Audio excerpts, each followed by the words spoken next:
Should your husband share his location? How to name your child if you can't agree on a name, and what to do if your mother-in-law doesn't want you to breastfeed, and a few other topics today. Let's get started. Should husband share location? Let me start off by saying I'm a stay-at-home mom to 2 kids, a toddler and a 3-month-old. I've been married for 5 years and we've been together for almost 10. Before getting married, my husband cheated on me and I chose to go to counseling with him and try to fix things. We got married and things have been great and he seemed like he had completely changed. The last few days I've felt off for whatever reason. In his previous F-boy days, I would have this feeling and almost always find something on his phone. He usually is really consistent with talking to me on his lunch and on his way home. The last few days, he randomly stopped. This made me like, okay, WTF. We share locations with each other on the phone, and I saw he was out to eat the last few days during his lunch break. Okay, fine. He's also a cop in training this week and told me he doesn't know anyone in the class. So I thought it was strange that in addition to not talking to me at all during lunch, he's now going to sit-down restaurants. I asked him, and he said that his friend, who I've never heard of, is also at the school taking a different class. Okay, fine. Didn't seem legit to me, but I let it go. Finally today, I had enough. He told me he was going to get shoes after class. I look at his location and he's at a bar. I called him pissed because he couldn't say he was stopping with a friend for drinks, then would be home. He said he's an adult and doesn't need to tell me his every move, but I feel like it's common courtesy to tell your spouse you'll be late and are getting drinks. If he would have told me, I wouldn't have been mad. I'm mad that he's not even communicating with me. He said I don't need to check his location and it is going off for good now, and I feel like he should share that with me if he has nothing to hide. Am I just being insecure? I told him I want that in a relationship and that's a deal breaker for me. He will not budge on the sharing. Should I take this as a huge red flag and plan my exit? I find this such an incredibly sad thread, just on every level. So to answer the primary question of should I take this as a red flag, it probably is a red flag. But the red flag isn't that he doesn't want to share his location with you, which is, I mean, we can dig into that in a little bit. The red flag is more that he's lying to you about what he's doing. I can totally understand feeling that if your spouse needs to check on where you are at all times and you're turning on location, but turning on location doesn't just mean for safety or maybe because I think that there might be something wrong, but actually on a daily basis, I see what you're doing during your lunch break, for example. I can see why a normal person would respond to that by saying, hey, look, this level of control and the amount of monitoring that I'm under on a day-to-day basis is not good. I don't like it. I don't enjoy it. I'm an adult man. I can make my own decisions. I can eat out at a restaurant if I want to. I do not have to account for every single thing that I do all the time. Obviously, that is coming from a normal, healthy relationship.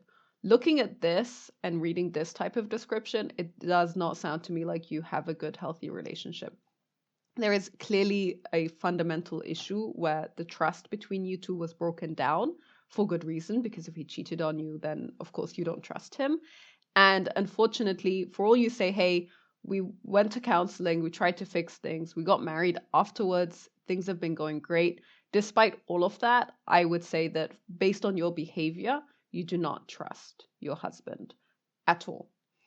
If the fact that he's going out to eat lunch with people, whoever they may be, is a reason for you to go, oh my God, he's doing something dodgy, then you obviously do not trust your husband. And it sounds to me like either he's getting a bit tired with being watched all the time, which I think is a normal human reaction. Because if you decided, especially if you've been married for 5 years and you say, okay, he cheated on you more than 5 years ago, and you moved on and you decided to have 2 babies together, and seemingly your relationship was going on the right, like heading in the right direction, but you are still watching his every move so closely, then it's very possible that he's just frustrated and done with that and is going, you know what, I'm like, I can't live like this. This is annoying. He is, and it's completely within his rights to turn off his location. I think this sharing location thing can be really unhealthy for people sometimes. In this situation, it really seems to be quite unhealthy. What I find a little bit sad also around this part of, okay, he's a cop in training, he doesn't know anyone in the class. One of the ways that you would generally make connections with people, especially people that you don't know, and try to make friends, is to go out and have lunch together. So I actually really, I, I think that this thing of him going out at lunch was a red flag for you already. You treated it as one, and he already got annoyed at that. And this response of, okay, it's fine, didn't seem legit to me. Like, clearly you don't trust what he says when he says it to you. And there's not much that he can do to change your mind other than going back to his behavior of calling you every single day at lunch, I guess. And I think that that's also a bit overkill. This is not at all, like, for me in my relationship with my husband, this would not be how we would interact with each other at all. If he asked me where I was, I would tell him where I was, but he wouldn't feel the need to ask me where I am on such a regular basis, especially if I'm out at work, or if I'm at school, whatever it is, if I'm in class, like whatever it is I'm doing, he does not need to follow up on what I'm doing to that extent, because he trusts that I'm not doing anything iffy. That said, yes, of course, lying is not okay. Lying in your relationship is not okay. The moment that lies are being told, there's a red flag there. But I think that the fundamental problem is that there's a lack of trust in this relationship. And that's the issue that's both causing the lying and causing the behavior that's manifesting itself as this really, really neurotic level of monitoring your spouse's whereabouts that I don't think is healthy. To read some of the comments, the very first person says, yes, it is a red flag. Sorry, but you do not have to put up with that. I wouldn't like it if my husband didn't tell me he's coming home late and he's out at a bar. Me and my husband do not share locations, do not share each other's locations, but he's always Snapchatting me everywhere he goes because he likes to. Your situation is different and you guys have each other's location for a reason. It definitely seems off. I would sit and speak with him, and if it doesn't get anywhere, don't put yourself through that. If you think he's cheating again, good luck. There is one element of this that I kind of do agree with. If you have a gut feeling that there's something iffy going on, then you're probably right. And especially if it's coming from previous experiences that you've had, then again, you're probably right. I say this, I understand that there are some people out there who kind of get stuck in their heads and who invent situations and who are a little bit deluded, but I actually don't think that's the case in the vast majority of situations. And the fact that he cheated on you once tends, if it were me, I would not have been able to continue a relationship with a person who cheated on me once.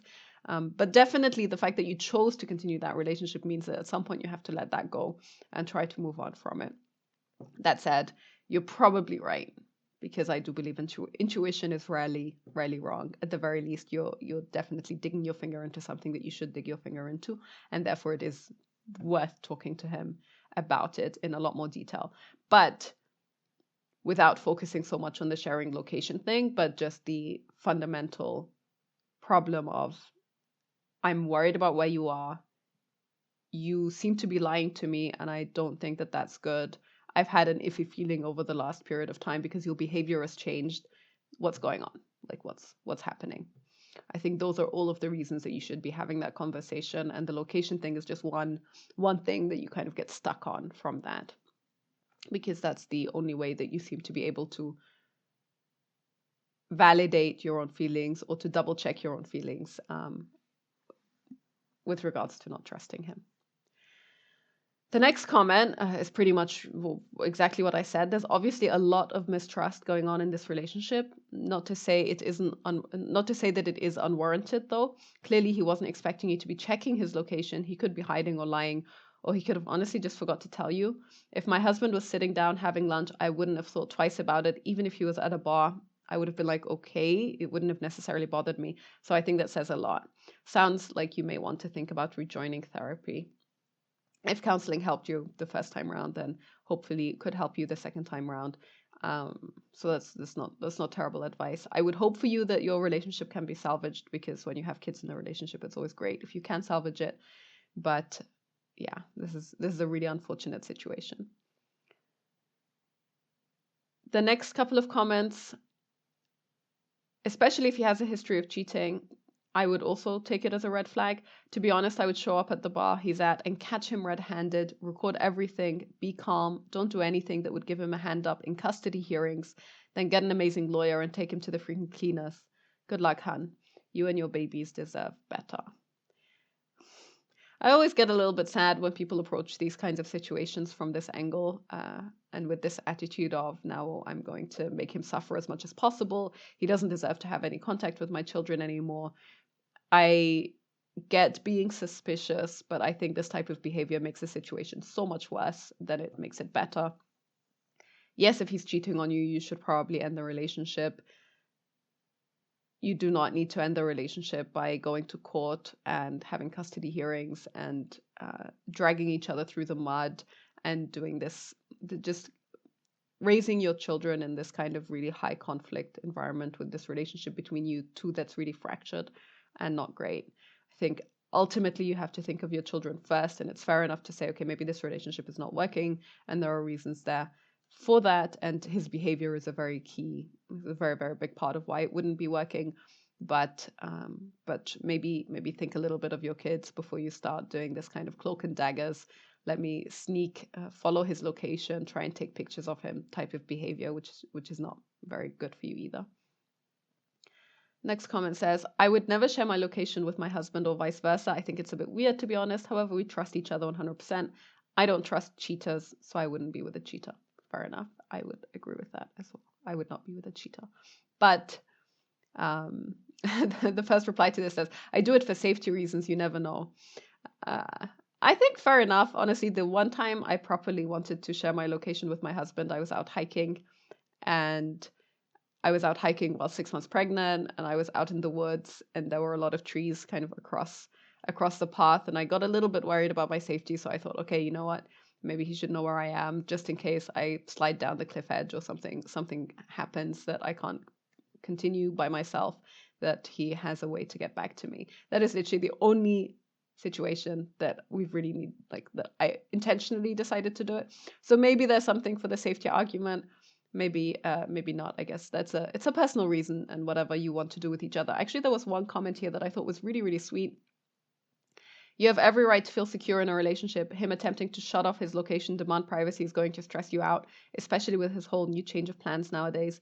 I have my husband's location, and he doesn't tell me where he's going every time, but I love that I can just check and see how far he is and whatnot. If I didn't have my husband's location, then I would be stressing every time he left. He has never cheated on me, but I had a bad past with another man, and I just have trust issues. My husband knows that and respects my sense of security by allowing him to know his location so that I can feel a sense of relief. If I were you, I'd be super suspicious. Literally, you just want to feel secure in your relationship. If he doesn't turn his location on, respect your needs, then I'd consider a lawyer. Now, on the one hand, I think this is a really sweet husband. I think it's really great that he is comfortable with that, and that he's trying, that he is happy to meet his wife halfway in terms of sharing his location with her, just so that she can feel that sense of security.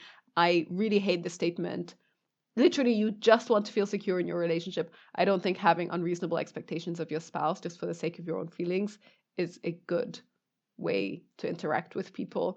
And yes, again, he's super understanding, so that's awesome. Whatever people agree to do is fine. But if he felt like, hey, you know what, this seems to me like you don't trust me, and yes, maybe it's coming from a previous relationship that she had, then if I were her, I would want to process that emotion and try to get over it separately without having him be the person to compromise for my security or for my feelings of security. But it's great when people figure it out and they manage to make it work and they manage to agree on things without needing to think about it too much. Our next story of the day is titled, Would you name the baby something that your partner doesn't like? Even if he can't come up with anything he likes himself, I am 100% set on a name, but he's not a fan and he doesn't really like any names. And then she says, help me. I think that people put a little bit too much weight into the name, and I completely get it. Of course, you will only have so many children. Both parties do have to agree on a name, and you want that name to be something that you like, that you're happy to say every day, I guess, and that you also think will be good for your child as they're growing up and so on. So there's kind of a lot that goes into a name. In a way, we identify very intensely with it. Obviously, it's one of the it's a kind of a key part of your identity. And so people approach it with this way of like, oh my God, I have to pick the perfect name. I don't think there is such a thing as the perfect name. There are some pretty cringe names out there, so maybe don't name your baby something that will make you cringe. But actually, you kind of tend to get used to the vast majority of names. And you'll see in the comments here, some people have pretty hilarious names for their kids, in my opinion, anyway. If I had this type of experience and had this kind of conflict, I would probably say maybe take a step back. This point of I'm 100% set on a name is just unnecessary. Do not be 100% set on a name that your partner doesn't like, because both of you should agree on the name. And if you can't agree on the name, you should at least be able to compromise as adults to say, okay, maybe this time you can name this child, and if you have a second child, then I'll name him or her. So this is one of those situations where you have to be grown up enough to have the conversation. You have to name your kid something. So you have to agree on something. The second part of this, even if he can't come up with anything he likes himself, I would probably I have this image in my head, and maybe I'm projecting, but this is kind of how it was in my relationship with my husband, where I would sit there and I would, because going through names was a fun exercise for me. So I would sit there and I'd open up a page with, 100 boy names or 100 girl names, and then we would just go through them, and I would read out anything that I thought was either especially funny or maybe kind of decent, and then he would react. And I can see your husband kind of being like, or your partner being like, nah, I don't like that one. I don't like that one. I don't like that one. But if you, as the mother in this situation, of the person that's taking control of the whole process and the whole situation, and you're really stressed out about trying to find the perfect name, then I can also see why that would turn him off a bit. So maybe you can try to approach that a little bit differently. Maybe you can both have the same list of names and you can go through it together, and he has to select 5 and you have to select 5, and then you go through them and you rank them. Like maybe you can try and work through it in a different way, try to approach the conversation in a different way, in a way that involves both of you, rather than one person saying, hey, I want to name my kid this, and the other person saying, nah, which is not very great. That's how I would approach it if I had this particular situation. Quite a lot of people here do say, as the first comment says, no, a name should be something that you both agree on. Sometimes it's harder for one person to find a name they love, but this is my 4th kid and I would never name her something that her father would hate. And I completely agree with that. I think that's kind of awful if you end up going for a name that one partner really, really, really doesn't like. That's not cool. That said, there are a couple of people who seem to make this compromise willfully. So the next comment says, my husband is a junior and our baby is going to be a 3rd. I don't like the name, but it's really special to my husband, so I'm going with it. He doesn't really get to experience the things that I'm going through, so I wanted to do something special for him. And I think that's awesome and sweet, so long as you don't have any bitterness or resentment or any leftover regret associated with that. If you really do accept, okay, you know what, I'm completely fine with this, then I think that's great. Some of the hilarious responses that people have to this. I mean, one person says that our son is named after my husband, his father, but we just changed the middle name. I was not a fan of reusing a name or having a junior, but I couldn't come up with a name that I loved, so I just went with it. I can't imagine his name being anything else now, and it fits him perfectly. So she says, it may be worth waiting and seeing the baby and calling the baby the name that you want, and then maybe it will grow on your husband. I do think that the husband has to go, okay, yeah, sure, for this to happen. But this is kind of the point that I was making. In the majority of cases, you get used to the names that you use for people, and then you start associating them with those people. And then you can't really imagine using a different name for them because that's how you've always known them. So this is one of those situations where that could happen. But I do think that the husband still has to fundamentally agree. This I find hysterical. My husband is a 3rd, and the name is important to him. And while I'm not particularly a fan of it, it is important to him. We call him Ivy for 4, like the Roman 4. And one person replies to that saying, my 16-month-old is a 4th. His grandfather calls him Quad. I'd find this hilarious. This is the funniest name that I've ever heard. I would probably not be okay with that, but you know what? Cool names are cool names, I guess, for lots of people. One comment here that I think is actually quite sad is my sister-in-law named her daughter something that her husband did not want, and he still doesn't like the name, and he even calls her an alternate name. My mother-in-law tries to justify her decision, but it takes 2 people to make a baby, and he said he feels like he had no say. I kind of feel bad for him. Yeah, I don't think that that's a good situation. I think that you run the risk of having the husband in this situation, or the other partner, the person that doesn't agree with the name, being resentful in the long run. And yes, it's probably not good to be resentful. Once you've named the kid, you should move on from that. You can just accept the situation as it is and move on. But it's proof of the relationship kind of breaking down a little bit, of you not being able to agree on something, you not being able to compromise, and one person overruling what the other person wants is not a good basis for a long-term, happy, committed relationship. So in general, I think names are not as complicated as they feel like they are in the moment. And yes, you should try to agree on a name as much as possible. And there's lots of ways to approach that conversation that are different from I want X name and waiting for the other person to kind of deliver a name that they like more as a result. Our third story of the day. Am I the a-hole? Mother-in-law and breastfeeding / staying the night. I'm a first-time mom and due in about 6 weeks, and somehow the topic of me breastfeeding was brought up. My mother-in-law has 3 grown sons, and she chose not to breastfeed because she thought it was weird. She is so opinionated on me wanting to exclusively breastfeed. She said, well, you're going to need a break at night, and DH, my husband, will want to feed her at night sometimes, and the family will want to feed her, so I'm basically being selfish. I guess I understand her feelings, but I want to breastfeed my child. I feel like there are other ways the family can bond with her outside of feeding. I know that breastfeeding will be hard work, and I understand and I'm okay with waking up every 2 to 3 hours to feed her at night. It's a sacrifice I have to make if I want to keep my supply. She's also been hinting at spending the night once the baby is born. I mean, I'm okay with her spending the night because our relationship is pretty good, but she most definitely will not be playing mom or feeding the baby at night. I'm so frustrated. Am I the a-hole? Dear OP, you are absolutely not the a-hole. One of the strangest things that I have come across on this forum is quite how many opinions people have on how you feed your child. And I am 100% one of those people who's very pro breastfeeding. But I wouldn't actually go up to another person and say, hey, you have to breastfeed. How dare you not breastfeed? Because I don't think that that's a very good way to approach that conversation if you actually want to change someone's mind, if anything. That said, I completely cannot comprehend the other angle of this. The response of, oh no, how dare you want to breastfeed? Because breastfeeding is the natural way that we've been feeding babies for millennia, for as long as humans have existed on the planet. I really hate the one part about this thread that just grinds my gears, it makes me really angry, is the way that she tries to couch it as though she's doing this out of care and out of love for you and for the family. You're going to need a break at night.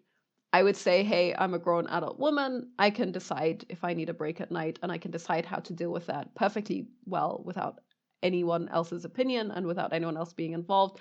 Thanks for your concern, but sometimes people's concern is a little bit overbearing and kind of overreaches what is reasonable in terms of how they interact with you. And this is definitely one of those situations where it's like, it's not really your business if I need a break at night or not. And then she says, her husband will want to feed her at night sometimes, and the family, i.e. me, the mother-in-law, will also want to feed her. So the mum here is being selfish. What that says to me, dear mother-in-law, is that you are the one who is selfish, because it's not that you care about what's good for the child. It's not that you care about what's good for the parent, for the mother. It's not that you care about their relationship and how great breastfeeding can be for them and how breastfeeding is actually the ideal food source for a baby. What you care about is you being able to relive your days of being a mother, which I understand because being a mother is a great experience. And of course, I totally understand being nostalgic about it and wanting to experience it a second time. But the selfish urge here is coming from the mother-in-law, and the fact that that's projected on the mother really just makes me angry. I kind of hate this way of talking to people. It feels to me like you're talking down to someone. I like, on some level, I kind of appreciate this point of she has been hinting at spending the night once the baby is born. That, people will often talk about parenting as this extremely difficult thing, and pretty much everyone will throw around the term sleepless nights, and this idea of spending the night, waking up repeatedly through the night, also waking up repeatedly to nurse or to feed your baby through the night is a sacrifice. It's something that's quite hard for the body to go through. And this is true to a certain extent, but it's also actually a pretty magical time. And I find it somehow amusing that despite the fact that the mother-in-law here never breastfed her babies, she still has this sense of nostalgia and positive association with the idea of waking up at night to feed the baby. I think that's kind of sweet. Of course, I would say no. Again, it's totally fine to tell her that she can spend the night. I would just be upfront and say, it's up to me how I feed my baby. If I want to nurse, I'm going to nurse. Thanks for your opinion. And that's it. There's no real room here for any more discussion about it. That would be how I would approach it anyway. Although I would honestly be quite shocked if my mother-in-law ever decided to have opinions about whether I nurse or not. But that's me. To switch to some of the comments here, one person says, I would tell her it isn't up for discussion and you and your husband will figure it out. Everyone is different. I didn't need breaks at night, but I found that in the evening was when I wanted my husband to give one bottle and then I pumped while he fed. You may find that it's different for you or it isn't needed. If she spends the night, be clear on expectations that she'll be waking up every couple of hours for no reason. She likely won't be needed and won't be feeding the baby. If she still wants a bad night's sleep and wants to come, that's on her. Just be clear and honest about it. The next person says, tell her to mind her own breasts. Even if I was pumping, I would still be getting up every 2 to 3 hours and the topic is closed. And one person replies to that saying, also, millions of women exclusively breastfed and somehow managed to get enough sleep, although admittedly less sleep to survive it. Fathers of those babies also find other ways to bond. And then people go on about how to find a support system if you're breastfeeding. In general, I think this is one of those situations where, as a grandmother and as a father and as extended family members, you just have different ways of bonding with a baby, especially with a newborn. I don't think anyone has quite the same way of bonding with a newborn, like especially a very, very newborn in the first 2-3 weeks of life. That is very much the maternal space, but that also makes sense because the baby was up to a second ago literally inside the mother. And of course, there's a desire on both sides to still be pretty close during that period of time because it's a transition, right? You can't just go from being attached to someone literally inside them and that being the only thing that you know forever to just being, paraded around all these different family members that you as a baby have no contact with, have had no contact with, that you don't know. And it takes a lot of time for the baby to be independent enough for that to make sense. But in general, yes, this is absolutely wrong from the mother-in-law, and it blows my mind a little bit that she ever felt like she could say that or that she could have this opinion. And I find it actually a bit sad. Some part of me reads this and assumes that as the mother-in-law decided not to breastfeed because she thought it was weird, some part of her deep down wants to prevent her daughter-in-law from having that experience because she didn't get to have it. But that's maybe I'm being uncharitable, maybe that's a bit mean to assume, but that's how I read this situation. Our next thread of the day, also related to breastfeeding. Can we normalize producing just enough? I feel like everywhere I look, Facebook, Instagram, TikTok, even freaking Google, I see ads and ads for drinks, cookies, etc., all showing the product and a massive pump session to go with it. As a first-time mom, or a mom in general, seeing this and then seeing that I'm pumping just enough for my baby and an ounce or two more in the fridge is a little discouraging. Like, how do I not let that get to me? After seeing someone pump 27 ounces during their morning pump and then me pumping 5.5 for my morning pump on a good day. My baby is 4 weeks and only eating just over 3 ounces per feeding if I bottle feed, sometimes 4. You see overproducers everywhere, but not women who make just enough or underproducers. And we need to normalize that too, right? As far as I'm concerned, this is probably one of the most dangerous and most horrifying things about social media. You get to see these aspects of people or these types of people that are just abnormal, like being able to pump 27 ounces is just a completely abnormal amount. We are not cows. Humans are not cows. Even cows would not be, dairy cows would not be producing as much milk as they currently produce if we hadn't bred that into them. I wanted to just switch to this article from The Atlantic titled A Brief History of Breast Pumps. You can find it. And here it actually tells you exactly how long breast pumps have been a thing. It says the first pumps were patented in the mid-19th century, typically as medical devices used to treat inverted nipples and to help infants who were too small or too weak to nurse. But as widely available consumer products, they've been around for only a little more than 20 years.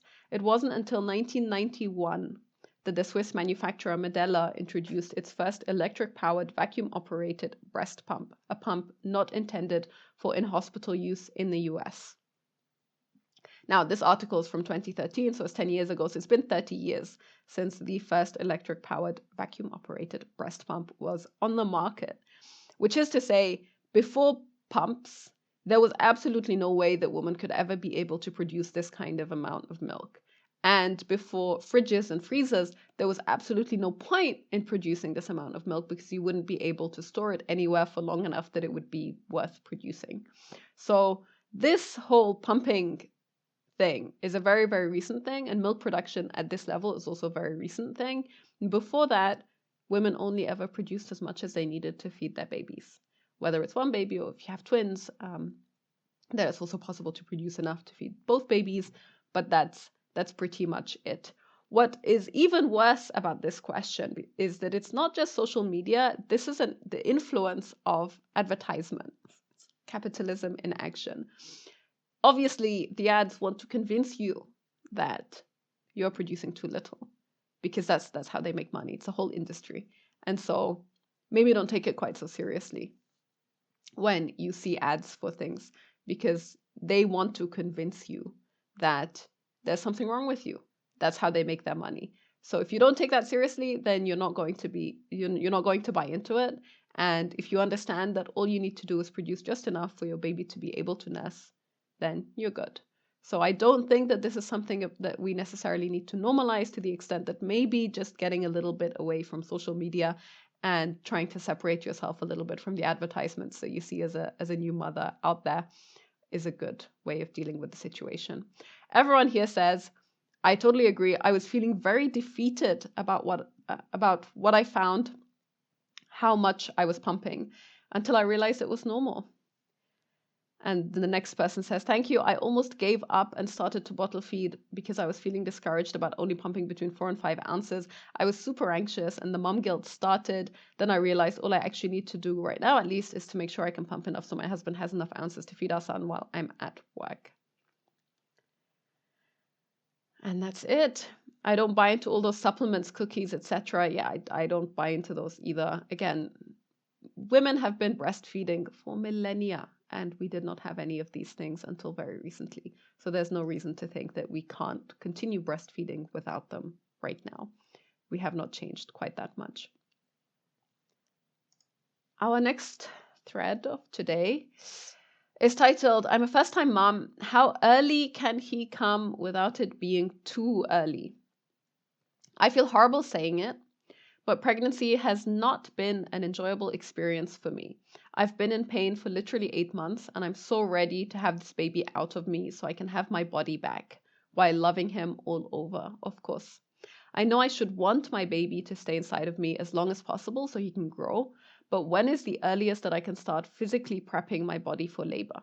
Raspberry tea, longer walks, etc. I know every official description of pregnancy says 40 weeks is the standard, but holy crap, I don't think I can physically make it that long. I'm 33 weeks tomorrow. And I know some people will say, the baby will come when he's ready, relax, but I'm literally dying here. How early can he come without me having to worry about his health or mine? Now, the fundamental question that she has is, I guess, on some ways, fair enough. A lot of people will reply with 37 weeks is considered a fully term baby. And so if you have, it's technically early term, and then 39 to 41 weeks is term, fully term, and then any later than that is late term. But, 37 weeks, that's the earliest in theory that a baby could arrive. What I find kind of really sad about this is I understand that pregnancy is a really painful experience for a lot of people. And I understand that it can be very uncomfortable. And I get the urge of saying, hey, I want this to be over. I want to move on, have just a different phase of life. And that's fair enough. But I really hate the point of, I want him to come as early as possible. Or how early can he come without me having to worry about his health or mind? So it's like this understanding that it's not that babies are inside you for X period of time because they're just hanging out. Babies come out the moment that they're ready to come out. That's generally how that works. And so, yes, the baby will come when he's ready, relax. It's not bad advice. Like you should really come to terms with that and just accept it. Some part of me feels like if what you are struggling with is just being uncomfortable, because pregnancy is pretty uncomfortable, then being uncomfortable is okay. You can make it through 9 months of being uncomfortable if you're uncomfortable for the entire 9 months. 9 months, like the moment that you have an end date for your discomfort, it's kind of, to me at least, relatively easy to come to terms with it because you know that it's going to end at some point in the future. And so I'm not trying to diminish the pain that she's under, and I'm not dismissing her concerns or her urge here, but I want to push a different perspective and a different way of perceiving your pregnancy. I would, if I were under this circumstance, so pregnancy was not a very painful experience for me, but if I was deeply, deeply, deeply, deeply uncomfortable for the entire period of time, I would look for ways to make that a little bit less uncomfortable. And that means looking into things like massages, acupuncture, having lukewarm baths that are, just relaxing, looking for ways or positions. Pregnancy pillow was really, really helpful for me. Doing things like meditating or hypnosis, all of these ways of trying to put your mind in a different state, that you're not so focused on your physical body anymore, and that you can be pretty comfortable. Just trying to give yourself different sensations that are a lot easier to go through and a lot more comfortable to have than the ones that maybe you associate so heavily with pregnancy. That said, I don't think you can start physically preparing your body for labor per se. Like, there's very little that you can do. All the natural labor induction techniques, they will only work if your baby is actually ready to come out. If you're trying to induce your labor in a non-natural way, so in mechanical ways, then I would probably try to avoid doing that if you have no reason to do it. That's my personal opinion. Obviously, talk to your doctor and figure out what's right for you. I really hate this statement. I'm literally dying here because it's your baby who has some amount of risk of dying if he comes out too early. And the literally dying is a very over dramatized way of describing what the experience of being pregnant is like. But again, for most people, this is just my perspective, and I'm not trying to diminish. I really, really am not diminish her experience in terms of being in pain. I just find it a little bit sad as a perspective, and if it putting yourself in this position where your entire self-talk is, oh my God, this really sucks. I really hate this. This whole negative thought that you have in your head the entire time is not great. So maybe try to introduce a different way of talking about your pregnancy, of thinking about your baby, and of talking to yourself throughout the course of your pregnancy, because that will help. At least it helped me. Some statements from people. My doctor has been closely monitoring me to see if he will induce at 37 or 39 weeks because I'm high risk, but he assured me that he won't need a NICU stay if he cooks until 37. It's unlikely that he will need a NICU stay if he cooks until 37, but it's actually still possible. So I find it's a little bit irresponsible for her doctor to say. And then one person says 38 weeks, but he still might need intervention because of his lungs development. I'm sorry, I actually know exactly how you feel. I already love my daughter so much, but I'm so uncomfortable. I do pray she stays as long as possible, though. I'd rather be uncomfortable than have her in any pain. She gets a ton of comments from people who really jump on this because she says he might still need intervention because of his lungs development. A lot of people say baby's lungs are fully developed at 34 weeks. I was just hospitalized for 5 days due to my cervix.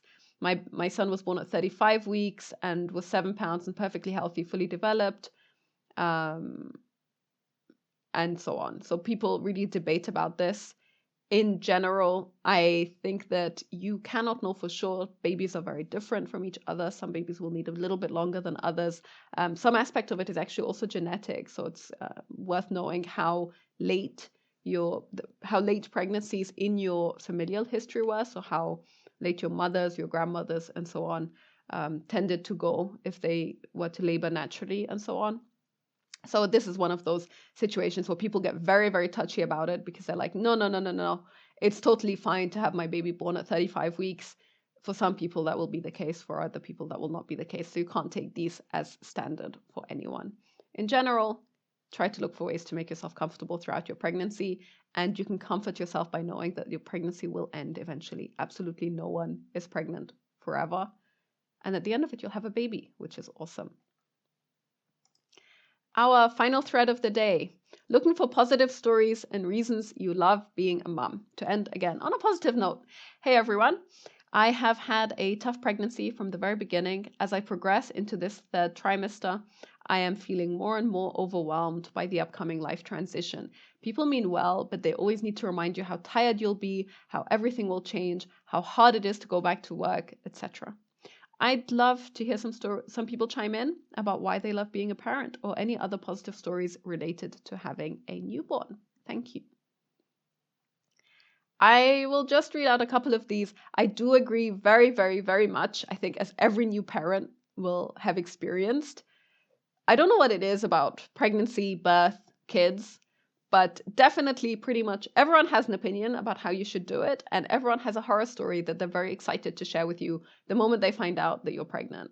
And I don't know why that is. I don't know where it comes from. I think it's awesome that she felt, hey, I'm being inundated with all of these horror stories and they're not putting me in a great headspace. So maybe it'd be good to get some positivity instead. And I completely agree that just surrounding yourself with positive stories just makes you a much happier person in general, because having people bombard you with their negative experiences is not a great experience. And so, for whatever reason, this is a universal part, as far as I'm concerned, of being pregnant. Quite a lot of people, it just comes naturally to them. They're like, oh yeah, my girlfriend had this really, really awful labor, and my sister-in-law had this kind of experience, and then her baby really suffered, and her baby just cries all the time. And those are the kinds of things that people want to share. And I think it's just motivated by just the saying, misery loves company. That's kind of where it comes from. Maybe there's something about the horror of it that just really gets to people a lot more than any kind of happy stories that they could be sharing instead. Even the people who are actually pretty happy about being parents and about having kids and who just find it a joyful experience, they will usually still want to share some horror story with you. So that's a shame. It doesn't have to be this way. I'm going to read out a couple of these to try and put out some positivity around the whole topic in the world. And I think that you can really see how people's mindset changes when they are pregnant or after having a baby.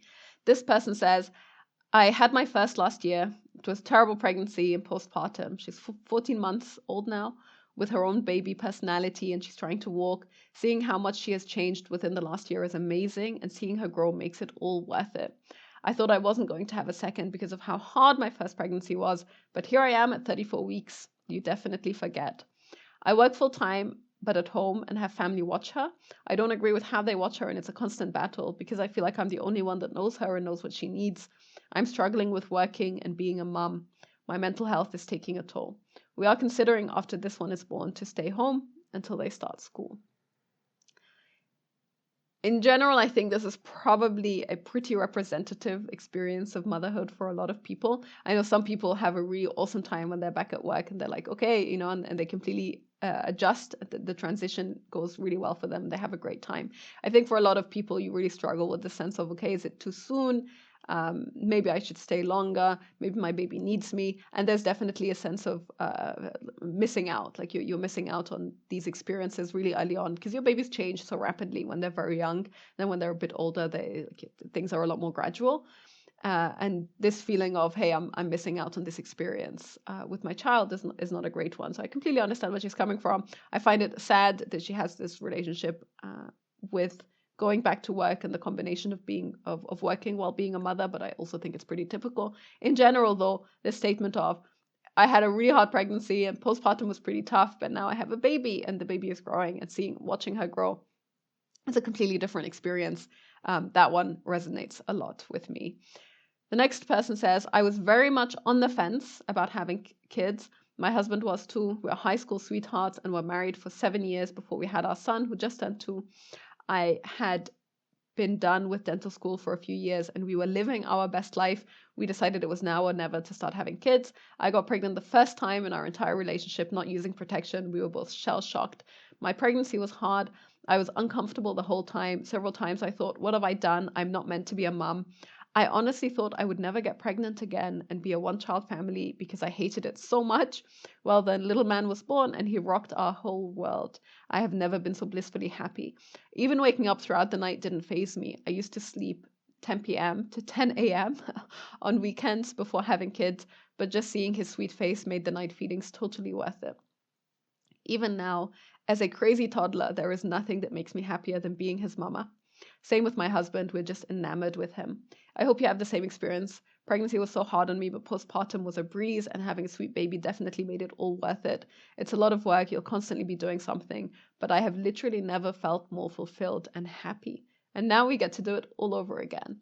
And I think this is just such a sweet story, and especially this moment of the moment you have a real life person just present in your life and you get to watch that person grow, then any kind of difficulty with regards to pregnancy is for a lot of people something that you just forget. And this is obviously a generalization. Some people will go through very tough pregnancies, and I'm really sorry for those people, and I hope that they don't have to suffer.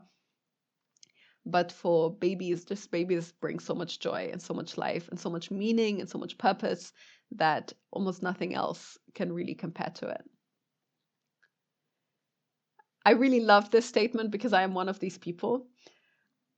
This person says, I remember a middle-aged woman telling me when I was in my early 20s that she loved getting up to nurse her babies during the night. I thought she was full of it. I rolled my eyes so hard, I'm surprised I didn't get stuck in the back of my head. But she was right. Sleep deprivation is hard, don't get me wrong. But something changes when you become a mama, and you'll find pure joy in taking care of your little one. It's truly amazing.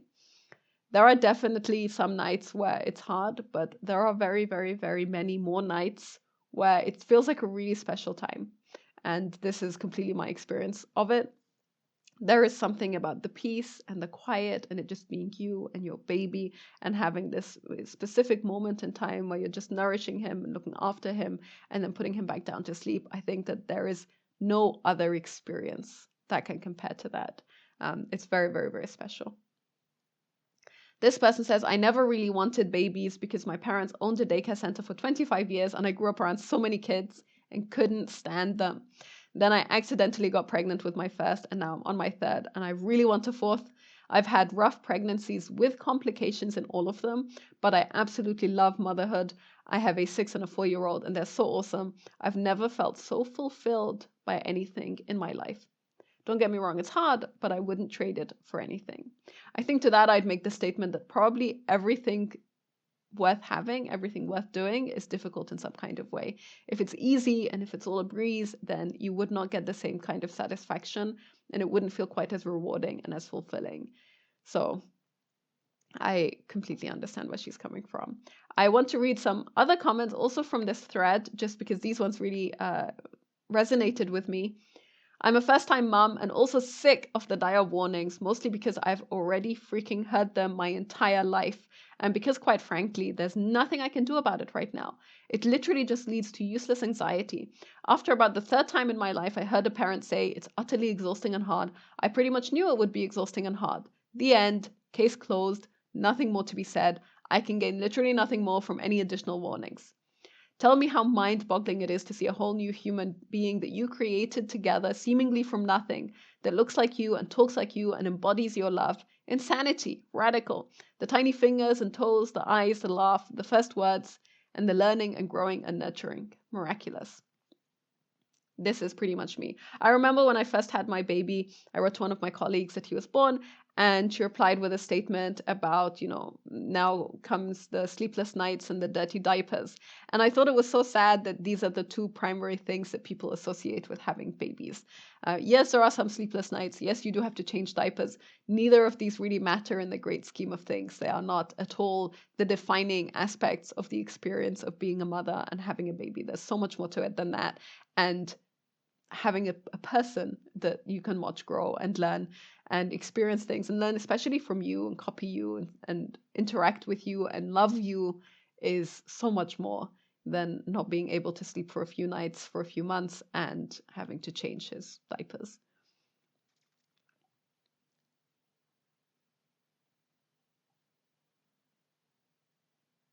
This one I will also read out. Oh man, being a parent is the best. The love you will feel for your kid is absolutely unparalleled. I found the baby days so tough, but toddlerhood and the constant joy in our home is beyond worth it. I know there are so many amazing days ahead of us. So much of motherhood or parenting in general just is in phases. I've said this before, being a mother to a newborn is very different from being a mother to a toddler, which is very different from being a mother to a teenager, and so on. And there is definitely something about watching babies grow through every phase of life and seeing them become fully fledged adult, independent, self-sufficient human beings that you also really can't compare to anything else. I say this as someone who does not have an adult an adult child, unsurprisingly. My baby is still very much a baby, but already within the first few months of life you can see such a huge difference in growth and the amount of awareness and self-awareness that babies develop every month, every week, is very, very different to what you would imagine. One last comment that I will read out before wrapping up here. I am huge and uncomfortable and miserable, she says.